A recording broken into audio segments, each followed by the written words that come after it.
desde la cabina más importante de Long Island, en New York. Infórmate de lo que pasa en tu barrio. En 3, 2, 1. Arrancamos. Anthony from the Neighborhood en Latino Mix. Dale play a tu bocina. Yes, y aquí estamos sábado a las 11 de la mañana aquí con ustedes, Anthony Fernández en el show favorito From the Neighborhood. So here we are, guys, Saturday, 11 o'clock on your favorite show, From the Neighborhood. And we are here at Latino Mix having a good time discovering so many different neighborhoods and these local folks who have amazing stories that really make you want to get out there, explore, and simply say hello to your neighbor. So, qué mejor que saludar a un vecino hoy cuando usted se despierta por la mañana y dice, wow, mira mi gente aquí al lado mío. Ellos todos están trabajando bien juicioso, bien cumplido a su misión, sea lo que sea en su vida, pero están contribuyendo a lo que es tu comunidad. So this is great stuff, guys, when we are here and we're hearing these stories and we have these local folks come on and really just share with us what's happening. So how am I finding these people? Well, a little secret. Folks are reaching out to me on Instagram, Facebook, and all sorts of other places. They're simply looking up From the Neighborhood and they're telling me, hey, I want to be on the show. So we have a conversation, whatever it is, and if it's interesting enough, you're on the show. And you get to tell people about your neighborhood and really represent what it's like to live there. So, señores, si ustedes tienen interés, búscame en las redes From the Neighborhood y ahí se comunica conmigo y me cuenta sobre lo que usted está haciendo. Y como le digo, si es interesante, ustedes están en el programa. And that's what we want to tell people. It's the local stories beyond the headlines of the news. We want them to know what is good in the neighborhood. So now, how to reach out to the station. Interesting stuff. We have this website called latinomix.com with 2 X's, and you can get on there and see the videos, register, and get all sorts of free stuff, and follow us throughout different events that we are taking part of here in New York and Long Island. There's a lot of cool stuff that's happening, and plus we're taking photographs of people and we're putting them on the website so they can take those memories back home and really share it with their friends and say, hey, I was at a cool event, I saw Latino Mix, and guess what? I'm on the website. So a lot of cool reasons to go. So asegúrese de registrarte en la página latinomix.com. And with that, guys, we're going to go to a new neighborhood today, or a couple of neighborhoods, because some of these people don't stay in the same place. They accomplish things and then they feel like they need to go other places and keep accomplishing and keep contributing in other neighborhoods that they move out to. So we're going to go ahead and take a little ride into another neighborhood today, possibly 2, because I've got a great guest with me. And with that, I'm going to jump to my jam way back in the day from Edgar Winter, Free Ride. Catch you guys soon. De regreso con Anthony from the Neighborhood. Yeah, that's right, people. You got a free ride with me to go into many different neighborhoods and really just have a great time hearing people's stories and really just like realizing that you've got an amazing neighborhood probably right next door that you have yet to discover, because these are the stories, again, that are not making the headlines, but they should. They really, really should, because there's organizations, there's community events, there's restaurants and other local businesses that you need to explore, you need to support. And this is the backbone of building communities. This is how the local government builds its revenue to support these programs and schools and on and on and on. So we're all connected, guys. That's what I really want you guys to realize. We're all from the neighborhood. We're all connected in some sort of way, and we've got to contribute to it. So, señores, cuando nosotros estamos aquí en nuestro vecindario, si estamos pasando el tiempo con todas nuestras amistades, date cuenta de que cada persona está contribuyendo de su manera. Está haciendo algo importante en la comunidad y muchas veces nosotros vivimos allá, pero nos pasamos entre el trabajo y la casa y nunca llegamos a ver el tiempo entre el medio o las actividades que pasan por ese medio. Y bueno, uno llega cansado. Dice, ¿cómo voy a hacer esa cosa? Well, it's extra activities and it's that extra push and that pride you have in your neighborhood that really make it excel and really turn it to a different direction and have other people want to all of a sudden visit. And you've got an entire tourism board. You've got people sightseeing and taking pictures and all sorts of stuff because they found something unique about your neighborhood. But it's got to start with you. Tiene que comenzar con ti mismo, de que tú encuentras algo en tu vecindario y dices, wow, esto lo quiero compartir. Lo quiero hacer algo especial. And that's what's amazing about this show. And I really enjoy discovering and exploring different places. So if there's a neighborhood organization, if there's a group, guys, reach out to me and let me know what's going on. And if you guys have a local business and you want to be known, then get known by Latino Mix and all the work that they're doing, because they're really promoting a lot of small businesses through the events that they're going to. And right here at the station, you can feel free to reach out to me and we'll set up a package for you guys and get you guys heard and get your business promoted on this station. So when I talk about places that I've been to, Well, lugares donde yo he visitado. There's international and there's local. Internacional y local. Well, international, I like to go to Dominican Republic. I like to go to Cancun, Mexico. I like to go to Colombia. My wife's Colombian. And I travel to a lot of other places across the water in Europe. I've yet to go to Asia or anywhere in Africa, but it's on my bucket list. All right, está en mi lista de cosas de cumplir. So, sí, yo quiero llegar a esos lugares. Quiero ver más de Europa. Quiero ver África, no lo he visto. Quiero ver Asia, no lo he visto. Australia, no lo he visto. And these are, continents, right? So imagine you're so small when you're up in the sky, and you're tiny. You're like a little dot. And how far can your eyes see, man? Maybe 200 yards. So there's so much to see within those 200 yards. You imagine if you go out even further, and every time you take another step, it's an extra 200 yards of distance that you can see. And imagine all the experiences. At all times of the day, at every minute of this moment, there is something happening that you could be a part of. So imagínate, usted se pone a explorar y cuando está en el avión, mira hacia abajo y diga, wow, todo ese territorio, toda esa parte del mundo donde yo no he pisado, donde yo no he pasado una experiencia. This is truly, truly remarkable. And I can't get to everything, but I can get to as many people as I want to here on the show. And that's why I invite everybody. And I'm really stressing it because today I'm going to go to a couple of neighborhoods. But first, I'm going to go to where this person got their start and where they have their roots planted. And truthfully, I'm going to go back to one of my Spanish music because this is Latino Mix and we got to play some of that. So today, I'm going to go ahead with Ismael Miranda, Que Me Voy Para Colombia. Let's go. De regreso con Anthony from the Neighborhood. Yes, y aquí estamos, señores, con esa buena salsa, Me Voy Pa' Colombia. Y eso viene de Ismael Miranda. Y este cantante no es colombiano. Él vino desde Puerto Rico, estuvo con La Fania y varios otros grupos. Y, bueno, tiró esa canción porque me imagino que él está hablando de su experiencia en Colombia, como yo la he pasado, muy, muy bien. And this is a great place to go visit, guys. If you haven't been to Colombia, you should. And that was Ismael Miranda, which is a Puerto Rican singer-songwriter, and he came out with a song with a commemoration to Colombia. And Colombia is a great place. And with that, I'm going to introduce my guest, who is Colombian, first-generation American here in the U.S., and she's got family from Colombia, from a very close place in Colombia where I connect to, right? So welcome to the guest here. We have Terry Pena. Thank you. Super excited. Yes, we got a round of applause for you. Great to have you here on the show. So many things that we can talk about, but I really want to start with where your life started. I kind of like to go back to where people got their humble beginnings, and you go back to good old Queens. Yes. Yes. I love saying that, especially since we're located at a different place right now. But I always tell people, I'm a Queens girl at heart. I got that borough blood in me. Yeah. I feel like once you grew up and you were born in the boroughs, there's just something about being in the city and in the boroughs that just never leaves you. So, yeah. Born and raised in Queens. Yeah. Lived in Sunnyside almost. You got a big smile. You got sunshine radiating out of you because you got a big smile and you're super happy. So Sunnyside fit you well. Yes, totally. Yeah, I loved it. I loved living in Sunnyside. I have super fond memories of my childhood and my teen years because I did, the whole train thing back 7 train. Forth. Yeah, the 7 train. And so were you on the 7 train when it was the Redbirds? Do you remember that train? No. So all the carts were red back then. Oh no! Yes.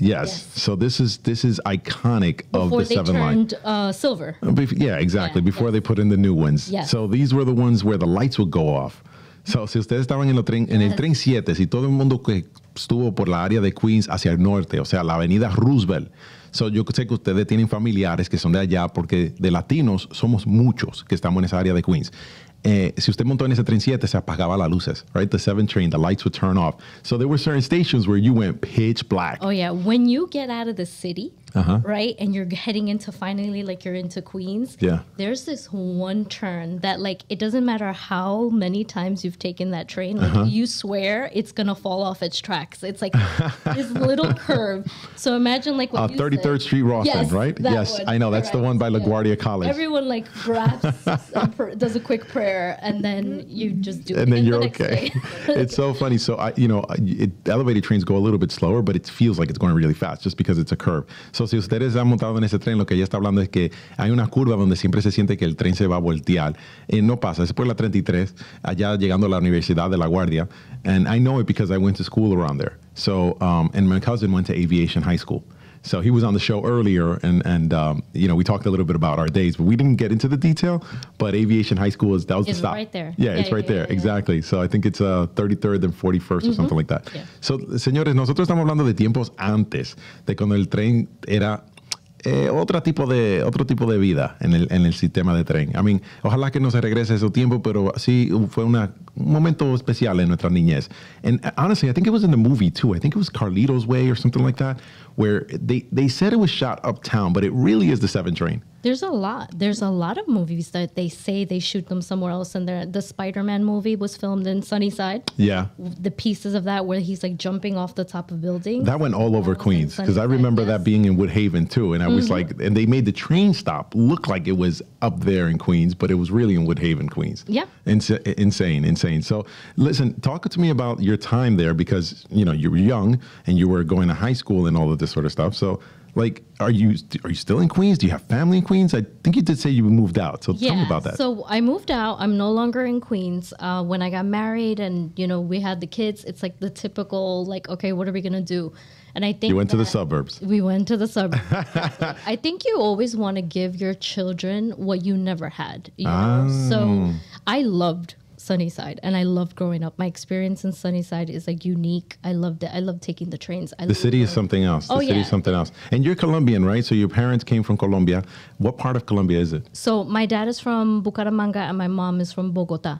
Oh. So both those locations, which are a little bit different. And how did they meet? They one visit the other city? Because my dad was originally from Bucaramanga and then he moved to Bogota. He went to like his college years. He did them there. Oh, okay. And then they met. And then when they got married, they came here and they moved. Wow, mira, so son de Bogotá, so rolos. Yep. Rolos. So a quick confession, una confesión. La esposa mía de Colombia, right? So I've been to Bogotá quite a few times. And I was mentioning earlier in the show before you got on how I like to travel to different places and how it's so interesting, the perspective of like from the plane, you see all these, you're like a little dot, right? And you think, yeah, I've been there. I know what it is. But you really don't. And when I talk to people, I'm like, yeah, I've been to Sunnyside, right? Or I don't know, whatever neighborhood in Queens.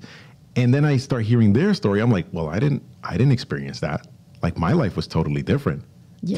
Tell me about yours. And all of a sudden, it's like, I don't even want to hear my own experience. I want to hear yours, right? So in Colombia, Bogotá, ¿lo has visitado? Have you visited? Sí. He visitado.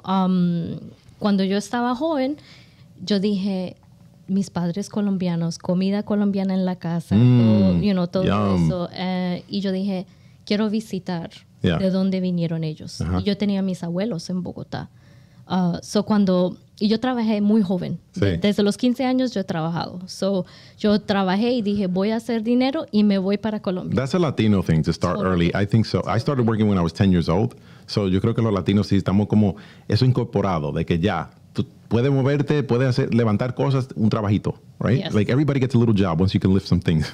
Yeah, always. So what was the first impression of you when you came from Sunnyside, Queens to Bogotá? Because Bogotá is a big city, right? I was sent to the campo, right? I was sent to the countryside in Dominican Republic. So to me, it was a big contrast. Was it like that for you? Yeah, for sure. And I think it seeds in you gratefulness because I think that sometimes we don't realize how blessed we are and how great we have it in our current circumstance and situation. Yeah. And I had 2 economic backgrounds back in Colombia. I had family that were like lawyers and doctors and like had it very well. Mm-hmm. But then I also had family that was just living the minimum, just being able to eat and survive, and that's coasting exactly, through life, right. And that's the house that I went to. Who partied the hardest? Probably both. I honestly. Oh, really? Yeah, totally. Like, you still have time for partying in Colombia no matter what. You know? Yes. The bill goes on the person from the States, anyways. So the party was happening when you arrived. Correct. Okay. Yeah. The bigger parties. You know what would happen to me in Dominican Republic was like when I would come from, at that time, I remember when I started taking the trips, I was living in Queens, right? So they would be like, oh, they had their thoughts and their, stereotype of New York. Oh, it's bad. Oh, man, how do you live? Whatever. And I would be like, no, it's not like that, I would describe my neighborhood, right, to them. And then they would describe their neighborhood to me. But I know the minute I arrived, they were also describing to me what clothes should I leave behind. Like, you're going to leave me that shirt? Yeah. You're going to leave me those sneakers? That looks really nice. I think you have another one back at home, right? Yes, you got another one, right? So you would automatically have a list of like, okay, all these things are staying. So we would go back then, and I don't know if it's like this when you were younger, going to Colombia. So we'd be the ones with the heaviest bags in the airport. There were 70-pound bags, and each person could check through 2 of them, no charge, plus the carry-on. So one was full of food, right? Because they didn't have the New York snacks, right? Or American food. And then one was full of clothes. And then you came back with none. Mm-hmm. Same. It's the same thing. It's the same process. I literally, before going there, because I had cousins that were the same age, I went through all my clothes and I was like, I'm going to see what I leave them. Because we are so used to having like plenty, right? Like here it's like normal to have 10 pairs of jeans, 5 sneakers, etc. And I remember going and seeing one of my cousins with like the same shoes, all battered and broken. And I was like lucky enough that I had the finances to buy them a couple of things here and there, So I remember leaving and buying him like a brand new pair of shoes. And I knew that brand new pair of shoes for him represented like the same shoe for the next year and a half, 2 years. And here I am, and here we are with like a plethora to pick from. And not for nothing, like, your age, my age, I think we're about the same. I don't know, but we would go to Queens Center Mall and there's tons of stores. And I think that malls, is a new thing down in like our countries. Like they've been exploding now, but before it was like kind of hard. You just have to go to local shops and whatever shoe they had was what they had. And importation, exportation really wasn't that kind of thing how it moves up here, right? Because I think the demand from the consumer wasn't really recognized at that time. So you didn't have the product flow that you had here. So one pair of sneakers would be like a fortune for somebody. So, señores, es muy interesante porque nosotros estamos hablando de la vida en Colombia cuando ella llegó allá, desde aquí en Queens, y yo viendo lo mismo o algo similar en la República Dominicana. Y hay cosas de que uno vive aquí y coge como regular, ¿no? Como si fuera común y corriente. Uno no le pone mucha atención. Uno dice, no, eso yo lo tengo, eso lo compro mañana. Pero en los países nosotros, era una gran diferencia en la vida de una persona. Like, un impacto tremendo de que le diera un tenis usado. But you gave him a used pair of sneakers, all of a sudden the kid, felt like a new life was injected. That's amazing. And let me ask you this, though. Going to Queens, because you left Queens. Now, we're not mad at you. we still got love for you here. But leaving Queens, what do you miss? Oh, I miss a ton of stuff from Queens. It was a hard decision. We actually wanted to stay in Sunnyside. We looked, but Sunnyside's got it good. And mira, tiene Peña Colombia right next door in Jackson Heights. So you got to be missing the food at least. Oh, yeah. Like crazy. There's like so many things. I miss the food. I miss the proximity of just being able to walk out of my house, walk 2-3 blocks and eat anything to my heart's desire. Like, that's literally how we grew up. We could eat. Your trips into Manhattan were like this? The trips into Manhattan were easy. The park is literally a block from which park is that? Where I lived in, because I grew up in Sunnyside on 41st and Skillman. Oh, okay, yeah. So that park is right there. Yeah. And the block that I grew up on has PS 150, which had a schoolyard, like a huge schoolyard. So my apartment faced the schoolyard when I was growing up. So you knew all your friends that were playing outside. I got to play outside all the time. Eso es una cosa que además se sabe en la ciudad. Tú miras por la ventana y ves todos los amigos, todo el chisme del bloque. Se está moviendo todo, lo ves. And it's funny, I know Sunnyside because my grandma lived in the housing development or housing projects in Woodside. Okay, yeah. So then I knew of Sunnyside because we would go right over to Sunnyside. And then we'd come up from Greenpoint, because my dad would drive through Maspeth, up through Greenpoint, boom, right into Sunnyside. It was a blast because all of these communities connect, but they're just so distinctly different. with these little things, like, you know, the park being so close by. So when you talk about Sunnyside today, do you still go back? Yeah, because my dad is still there. So my dad is still in the same exact apartment where I grew up in. He has a 2-bedroom apartment there. So we go and we take the kids and just show them around. And I love telling them, like, oh, I used to take the train here, and this is the park that I went to, and this we used to eat here. And we're always like showing them and sharing like things with them. My husband grew up in Jackson Heights. Oh, Jackson Heights represent. Like right there, yes, you know? yes. So was that closer than your father meeting your mother? Probably, right? Yeah. How many train stops? Yeah, literally. Yeah, we met in the city, which is crazy, right? Like how life is. That's how New York is. You know, it's funny. I've been all over the place around New York and so forth, and then my wife actually lived in the same neighborhood I did. So that's how Queens is like. Queens is like that. And I'm going to go to a quick break with one of my favorite artists, and he's going to tell you what he is like, but he's from Queens. So if he's like that, then Queens got to have a little bit of that flavor. And that's my man Nas with Nas is Like. Let's go. De regreso con Anthony from the neighborhood. Yeah. Nas is like a lot of things. First of all, he's an amazing artist, and that song right there really takes you back to Queens. Right, Terry? Absolutely. You felt it? Yeah, you felt it. Yeah. She's like, yeah, I remember those days. And that song goes back. It's not like it's a new song. But so the guys who are listening right now who've never heard it before, you guys got to get up on Nas, man. Seriously. He's good stuff. We actually had, on previous episodes, we had the photographer who did the album covers for Nas. Oh, so the one where he's King Tut, you know, all gold. Yeah, that was him. Oh, that's cool. He was on an episode. So shout out to him and all those great pictures that he did back then, because that's representing Queens. So now I want to talk about fast forward. Right, vamos echando aquello delante a lo que tú estás haciendo ahora, porque es algo que te trajo aquí el programa. Y yo encontré muy fascinante porque me habían contado, tus amigas me contaron de ti, right? So ellos me dijeron, oh, she does this, she does that. And they were like telling me about it, you know, girl talk, right? Yeah. So I'm like, all right, she sounds pretty cool. Why don't you bring her onto the show?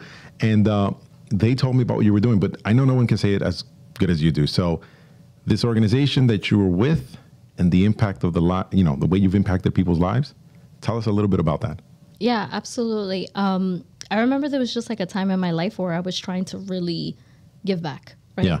Sometimes we don't realize that in our most broken times, those are the actual times that are worth pouring into someone else. Oh, wow. Yeah. Okay, so let me just get this straight. Cuando uno está en tiempos malos, when you're in your bad time, that's the best time to pour into somebody else. Absolutely. So you almost sound like you took an egg, you cracked it, and that's the only time the yolk's going to come out, right? Like the good stuff's going to come out. Yeah, absolutely. Because we get so focused and fascinated on our own problems, our own circumstance, and our own situation that we feel like everything's terrible, everything's horrible, like nothing is going right. Yeah. But when you actually take the time to take your gifts and talents and pour them into others, you see a shift. You see a shift in your life and a shift in your mindset. So instead of working from scarcity, you're working from abundance. Absolutely. And you're saying, wait a second, I've got a whole arsenal of stuff. And it's kind of funny because now you're making me think of the times when we were talking about before, when you take the trips to Colombia, or I took the trips to the Dominican Republic. Nosotros los seguros pensábamos, oh, wow, yo no tengo mucho que ofrecerle a la gente de Colombia, a la gente de la República Dominicana. Vengo aquí con una maleta. And in reality, that's a whole world to them. So you came with a suitcase full of stuff. You thought it wasn't much, but now you just got the entire wardrobe solved for somebody in one of our countries, right? So la gente no andan desnudo, right? O con ropa ya dañada. That's amazing because that's the time that you feel you're broken. You don't really have much. Yeah, exactly. So that happened to you? Like, what were you going through? I was just in my own funk, I guess. You know, I was transitioning. I had the kids. The kids were little. Okay. I made a choice with me and my husband to not work so that I could be home. But sometimes you don't realize how hard that hits. Yeah. You know, because you, as a woman, as a mom, especially if you were building your career and you were doing things, it's almost like you have to make a choice between your career and your children, right? Or your career and your family. I had a talk with your girls about that. They were on the show, and I was like, right? It's an ongoing thing, man. I think it's a challenge. You know, for me, for example, I'm on the go all the time. And when I take a day off, it's like, I'm like, what am I doing with myself, right? It's really mind-boggling. So what did you do? So I knew that I wasn't going to work. I made the choice to stay home with the kids, but I knew that I had time to give back. I knew that I had time to volunteer. I knew that even if I didn't have 40 hours a week to give towards a career or a job, I did have 10, I did have 5 to really seed into other people's lives. So I had met somebody, I had met a pastor, and I remember just sharing with her like how I feel, the things that I've done in my career, what I've done, how I've just served at church in different capacities. And I guess that made her realize that I had gifts and talents that would work with the organization that she had. And we just were able to connect. And she's like, you know what? Come in. And you were in your funk. And I was in my funk. And you were in your funk. And somebody saw it. Yes. I was in my funk. I was in my funk. And she said, come in, let's talk. I have an idea. I have something that I'm trying to birth. I have something that's in my heart and in my mind. And I think sounds like it's something that you can really help. Interesting. Señores, estamos hablando de una persona que tiene sus niños, right? Está haciendo el papel de mamá, que no es un papel fácil. It's not an easy thing to be a mom. But then you have somebody that sees a gift in you or sees an ability in you, right? Y la persona le dice a ella, como que yo reconozco que tú tienes algo que puede ayudarnos a nosotros. Y eso fue como, bueno, no tengo todo el día, todas las horas del día, pero tengo 5 o 10 horas que puedo contribuir. Y de qué manera puedo impactar a tu organización. So te pusiste de voluntaria, right? You went as a volunteer. And what were you volunteering for? So I started a girls mentorship program with them. I sat down with her. She told me what she had in mind. She told me what she wanted to do. They had already started like portions of it and they were doing it, but she wanted to kind of like grow it and structure it and really create something a little bit more from the foundation that she had already built. So we took her thoughts and her vision and everything that they had already built, and then I came alongside and we started a girls mentorship program. So the mentorship program is for girls from the ages of 12 to 17. And we usually would have anywhere between 15 to 25 girls come. Okay. And these aren't, we spoke off the air a little bit, so I'm going to jump on this one here.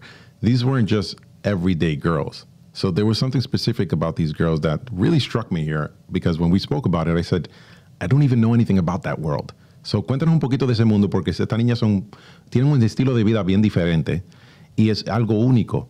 O sea, 15 a 25 niñas, pero ¿qué tipo de vida estaban viviendo? What kind of life did they have? Yeah, so Belmont has the racetrack that we all know about, right? Yes. And sometimes we don't know the back end of what it takes to sustain these venues or these sporting events and these things. So those are horse racing, it's horses. Right. It's a sporting event. Yeah, it's a sporting event, right? And you have horses. Somebody got to take care of the horses, right? Somebody has to. Was it these girls? So no, not the girls. Okay. They're parents. Their parents. Correct. Okay. So the organization is the Racetrack Chaplaincy of New York.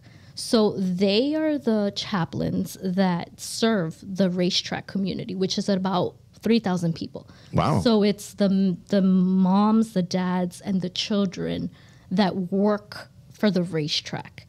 So they're traveling like, say, like a circus family would be traveling. Is it something like that? Not necessarily. Yeah, a little bit in the sense that they travel back and forth between the different, like they go to Saratoga, which is the other. Okay, so they're at the racetracks. Yes. So ellos están en los campos de carreras, no están siguiendo los caballos.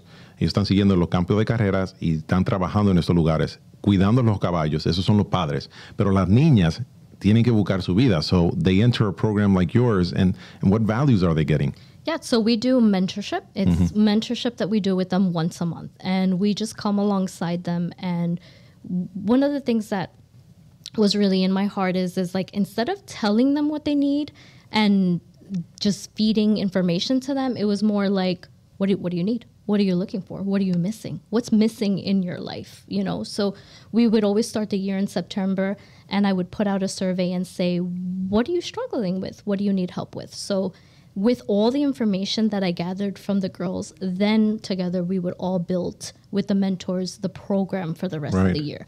So we did self-care, we did body image, we would do friendship, we would do family, conflict resolution, like all these things that they may not necessarily get, at school or at home with their families to kind of teach them how to deal with their emotions and their mindset and things like that. we have a ton of introverts. A lot of these girls are introverts. So it was almost like peeling away at an onion and just kind of helping Right, them. because they're joining a program, right? And you're like, I don't know you, so what am I going to tell you all this stuff about? Especially, are they New Yorkers? Because New Yorkers are like, man, listen, why are you looking at me? Yeah, You know what I mean? Like, what's wrong with you? You know, so la actitud aquí en Nueva York es bien defensivo. Y nosotros no abrimos muy fácil. So, cuando tú estás tratando con estas niñas, primeramente, ¿son neoyorquinas o are they New Yorkers? No, muchas no, porque muchas vinieron porque los padres los trajeron porque vinieron a trabajar con los caballos. So they come from another country, state, or? Yeah, both. Sometimes from another country, sometimes from another state, and then... so this is big city for them, because when they see the city, they're like, well, and a lot of them don't even into? speak English. Like sometimes they don't speak English. So it's literally like a multilingual program. How many languages have you? Just Spanish and English. Mostly Spanish. Yeah, Okay. Spanish. But they're all Hispanic. They're all Hispanic families. Ah, okay. Yeah. Wow. I mean, we cater to everyone. You know, whoever comes in and says, I want, my daughter to come in and do the program, like, we accept them. It's just that it happens to be that most of the workers are Hispanic families, Interesting. Yeah. So you had these girls. Where was the program based? Out of one specific racetrack, or these girls were coming to you at a facility? So they're from the Elmont. Most of the program is in Elmont. Yeah, okay. It is in Elmont. Yeah. Wow. Well, there's the transition, because you moved out of Sunnyside, went into Long Island. You said Valley Stream, right? Mm-hmm. Elmont's right next door. It's right there. Yeah. Yeah. So Elmont, el vecindario al lado de Valley Stream, y ahí es donde está la carrera de los caballos in Belmont Park. And that's where you have the program. So what's the name of the program once again? And just so people know how to get involved, if they know of a family, they can reach out and really even support it. Yep. Yeah, if you Google the Racetrack Chaplaincy of New York, it literally comes out. And then you'll see the website, you'll see all the information. They do a ton of different programs. So there's the one program that I do, which was the girls mentorship program, but then they also do programs for the women, they do programs for the men, they do family-based programs, they have a daycare center, and they have a food pantry. So they that's really great. are serving the community like so powerfully in many different ways. Yeah. That's amazing. And I'm assuming if they're traveling, if they're going to other racetracks, then they got to probably figure out housing, and they got to figure out schooling and all of this other stuff. So they provide everything. Daycare that they provide the summer programs for those kids free so that the parents can work.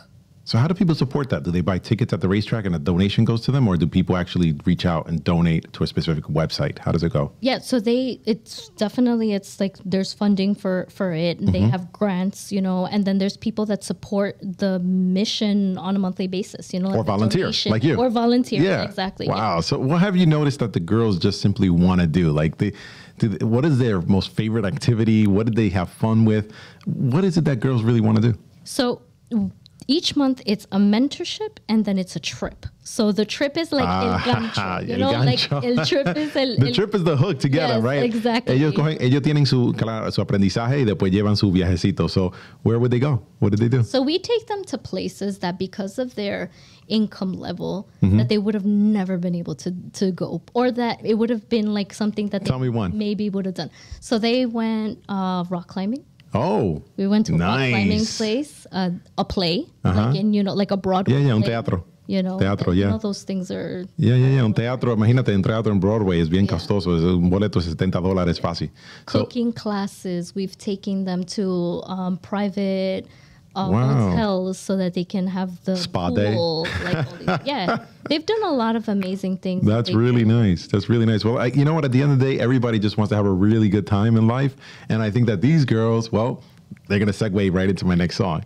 These girls just want to have fun. So I'm going to go with that jam right here. So let's go on a quick music break with These Girls Just Want to Have Fun. De regreso con Anthony from the Neighborhood.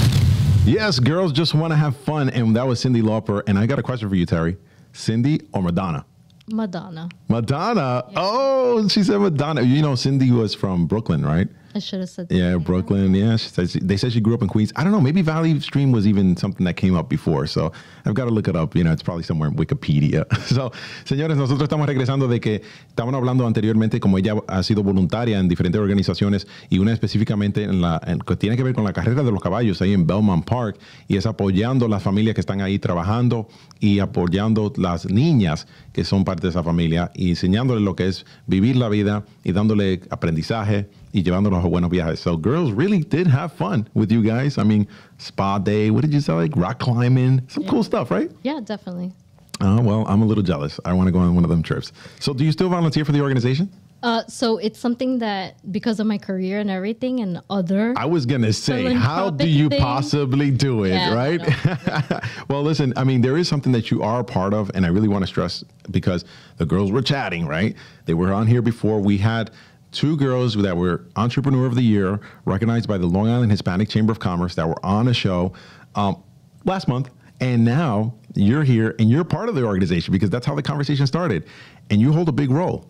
Yes. You hold all the money. Tú aguantas todo el dinero de esa organización. So, treasurer of the Latina Business Network of New York, tell me, how's it feel? Yeah, it's awesome. It's been such a wild ride, but in amazing ways. Okay. Because we're still not even in on our first year. Yeah.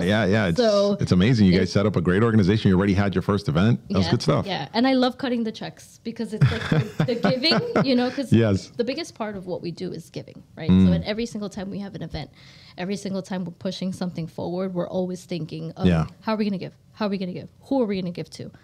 Again, pouring yourself out into other people. So, es interesante, señores. Uno cree que no tiene y en realidad tiene algo para apoyar a otro.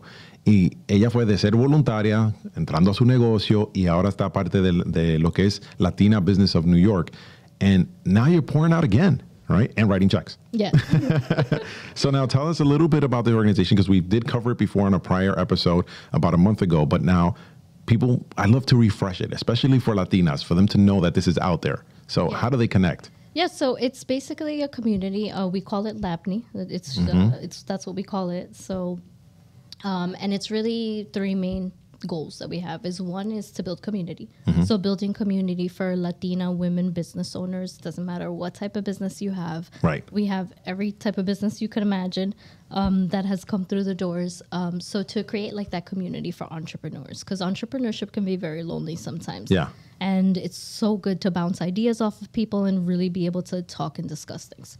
The second part is education. So we provide just education, workshops, everything that has to do about either finances or business law or just coaching, life skills. And then because we are Latinas, we even put a little bit of the cultural side in it, right? Like what does it mean to be a Latina, a mom, living in where we are and trying to manage and juggle like all these things. So we'll share on that on our children and the language and all that in between. That's really nice. And then keeping the culture, right? Because that's also a big thing when you if you're Latina and you were born here and you're first generation American, sometimes that kind of wears away because you're not as tied to the motherland or the country where you came from.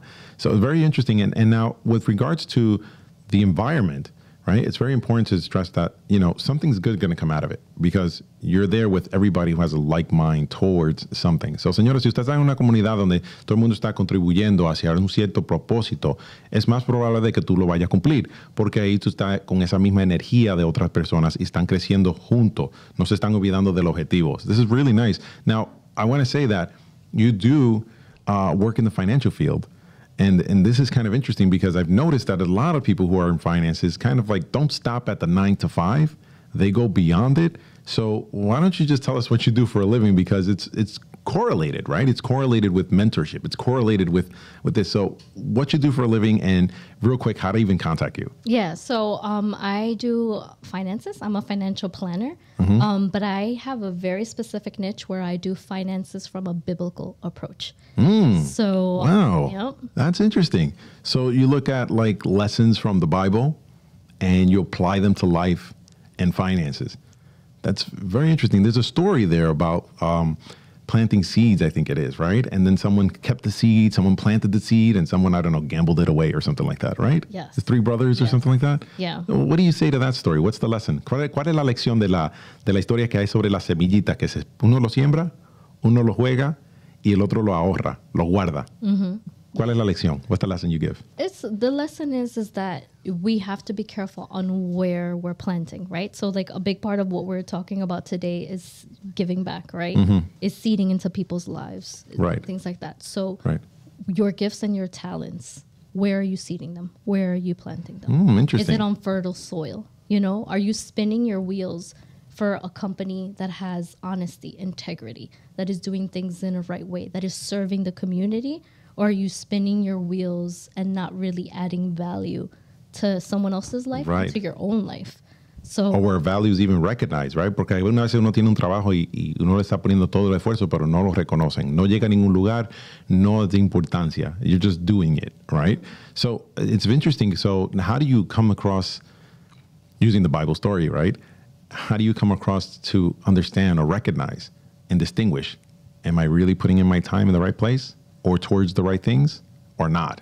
Yeah, I think in essence, we kind of know, you know, and something practical, I guess, that you can do that's like coming right off the top of my head that I'm thinking is just making a list, you know, like sitting down, taking a pen and paper and saying, what are the good things about either this business that I have or this job or this volunteer, or like, what are the good things of this and what are the bad things? Right. You know, what does it represent in my life truly?